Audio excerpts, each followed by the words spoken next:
We are in the John A. Wilson building in Washington, D.C. To call on the public's help to identify and locate a suspect in a disturbing series of violent attacks in Washington, D.C. and in New York City. We believe that there are at least 5 separate shootings linked to the same suspect. In all cases, the victims were men experiencing homelessness who were sleeping outside. Tragically, one person in D.C. died of his injuries, and at least one person in New York City has died. Both police departments have released photos of the suspect, and we are working urgently with our federal partners at the ATF to locate the individual and get him into police custody. We're calling on anyone who has any information to reach out to our tip lines. There is a lot of good detective work that has produced some good images. So we want residents to look at those images and call us. You may call us anonymously by calling 202-727-9099 or texting 50411. We know that this is a scary situation. We know that our unsheltered residents already face a lot of daily dangers, and it is unconscionable that anybody would target this vulnerable population. As we work to locate the subject, we're calling on all of our residents who are unsheltered, both in D.C. and New York City, to seek shelter. In Washington, anyone can request free transportation to a shelter by calling our shelter hotline at 202-399-7093 or calling 311. Our shelters have space, they are safe, and we welcome you to stay in a shelter while we work on permanent housing for you. Again, look carefully at these images. Call in tips so that we can get this individual off of the streets. Mayor Adams. Thank you, Mayor Bowser. And homelessness should not be a homicide. This was a cold-blooded attack. When you look at the premeditative action of this shooter, it sends a clear and loud message that we need the help from the public. The work and coordinated effort from the New York City Police Department, the Metropolitan Police Department in Washington, D.C., and the ATF brought about a clear gathering of evidence, particularly the facial evidence that we have. Someone knows this person. We're asking for the public to find him. We don't want to lose another resident in this city, in New York, or anywhere else. This person is carrying out a premeditative act of shooting innocent people.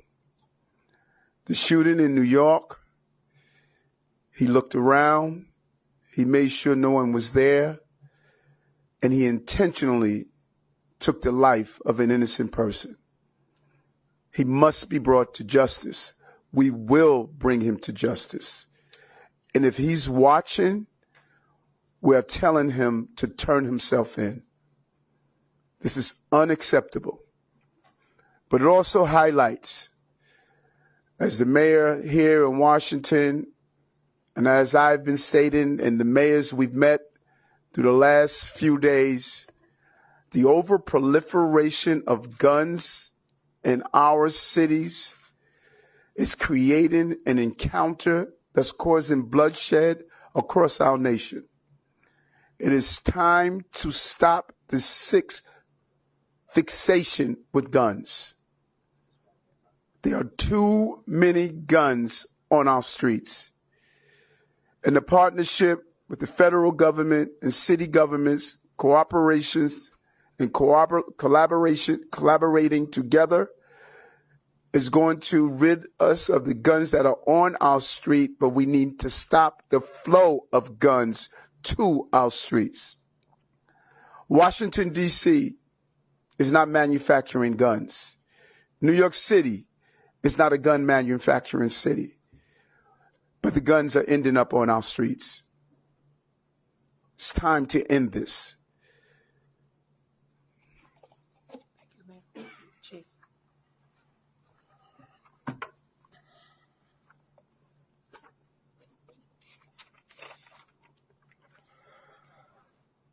Good afternoon. I'm Robert J. Conti III, Chief of Police here in Washington, D.C. I know that there are a lot of questions about what is going on and how do we know what we know. So I will attempt to share with you today as much as I can share with respect to the incidents that have occurred in Washington, D.C. beginning on March 3rd all the way through to March 9th. What we know is we have a depraved person that is targeting our unhoused residents. We know that. And we know that as a result of the actions that have occurred here in our nation's capital, as well as in our sister city in New York City. The attacks in Washington, D.C., as I stated, began on March the 3rd. The attack on March the 3rd in itself did not necessarily raise a flaggable pattern because it was the first incident to occur. And in that incident, an unhoused person was shot. And when that person was shot, that offense occurred in the 1100 block of New York Avenue. The person who was shot at that point was not exactly sure why he was shot, thought it might be related to the person trying to rob him, but nevertheless, that individual was shot. There were the two subsequent cases that occurred, the last case being the homicide that we experienced here in Washington, D.C. in the 400 block of New York Avenue. In that particular case, that individual, when we initially reported on this, that individual was suffering from thermal burns. His tent was on fire, and we learned only through autopsy that the individual was shot as well as stabbed. That person died as a result. That person's death was ruled a homicide. As we were going through this investigation, I must really acknowledge one of MPD's own, the captain of our homicide unit, Captain Kevin Kentish. Captain Kentish is a New York City native. He's a native of Queens, New York. And as Captain Kentish, his unit was responsible for investigating the homicide. He happened to be scrolling through his social media over the weekend where he saw an image of the New York City suspect that was put out to the public. It was during the review of that image that Captain Kentish took that image to his team, reviewed that image with his team, and as they reviewed it, based upon the description, based upon other evidence that we know with respect to this case, we're able to connect with our federal partners in the ATF and forensically link these cases together. That is significant with respect to what we are investigating. I am confident that we will find this individual, that we will bring this person to justice. And it will happen with great detective work. It will happen with scientific evidence that we have, and it will happen because of the help of the community. I am confident that this case will close. Every hour, we are receiving calls and more calls from residents, and I'm asking them to continue to call that information in. I feel the knot is tightening in on the person who's responsible for this murder here in Washington, D.C., as well as the murder in New York City. This most recent image that we put out is the suspect that we believe to be the person who's responsible for this.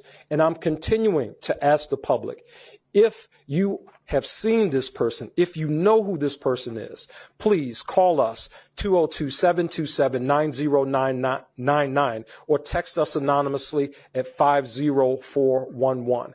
We really need to get this case closed before anyone else in our community or in any community for that matter is hurt or worse, murdered by this person. We don't know this person's mental health. We don't know if this person is homeless or not. We just honestly don't know a lot of things. But the things that we do know that link these cases together certainly suggest that this person has already murdered more than one time. And I think that that is significant enough to garner the attention of everyone who's watching this, whether it's on a national network or whether it's on a local network. We need to find this person. And I'm confident and hopeful that we will do that here in short order. Commissioner Sewell. Good evening. I too share the Chief's confidence that we will apprehend this individual and rather quickly, and it will take the community, it will take the extraordinary investigators, and it will take our partnerships with those agencies that have helped us along the way. Good evening, everyone, and thank you for coming. Our presence here today demonstrates two important things: our sense of urgency and our sense of unity and purpose. I want to thank Metropolitan Police Chief Robert Conti and his team, and I want to thank our partners in the ATF. Special Agents in Charge Charlie Patterson here in Washington and John DeVito in the New York field office for helping us make these connections that link the D.C. and New York City shootings. The NYPD has devoted every available resource to this case. From the moment we learned the two shootings were linked, we launched a citywide effort to reach out to the homeless population and urge them with three goals: to warn them and seek shelter, to ask them if they had encountered this subject from the pictures we showed them, and to ensure that there were no undiscovered victims. By Sunday morning, once the New York and D.C. investigations were linked, our investigators began the seamless exchange of data, pictures, and other clues. Today, in cooperation with the Major City Chiefs Association, we brought together representatives from cities up and down the East Coast and across the country to share information, but to also determine if any similar cases fit this pattern. We're sharing information because we have a perpetrator who is mobile, who has struck in at least two major United States cities. We want and need them to know as much as we do. Those experiencing homelessness are suffering. They are people who face challenges every day just to survive. That is why we will use every tool, engage every bit of science, and work with every partner to end these shootings and murders and bring this individual to justice. We will do it. We will do it swiftly, and we will do it with the help of our citizens, our communities, and our partners. Thank you. Special Agent. Thank you, Commissioner Sewell. My name is Charlie Patterson. I'm the Special Agent in charge of the ATF Washington Field Division. On behalf of ATF, I would like to offer our deepest condolences to the many families and friends affected by these horrific acts. ATF is working closely with the MPD and NYPD to identify and arrest the criminal responsible for these murders and assaults. Let me assure you that ATF and our partners here today will not rest until this shooter is brought to justice. ATF's role in this investigation mirrors our support to police departments and other local, state, and federal law enforcement partners across the country each and every day. We are committed to reducing violent crime in our communities through strategies driven by intelligence, technology, and proven science. Through these strategies, ATF develops timely, actionable investigative leads that help identify the trigger pullers who terrorize our communities and the traffickers who illegally supply them with guns. Every day, we share these leads and our dedicated law enforcement partners to maximize our collective efforts. Let me reiterate, our commitment to arresting the criminal responsible for these acts is unwavering. To that end, in addition to the investigation, ATF will offer $20,000 for information leading to the arrest and conviction of the individual responsible for these assaults and murders that target some of the most vulnerable in our cities. Anyone with information can contact the ATF at 1-800-ATF-TIPS. That's 1-800-ATF-TIPS. Thank you.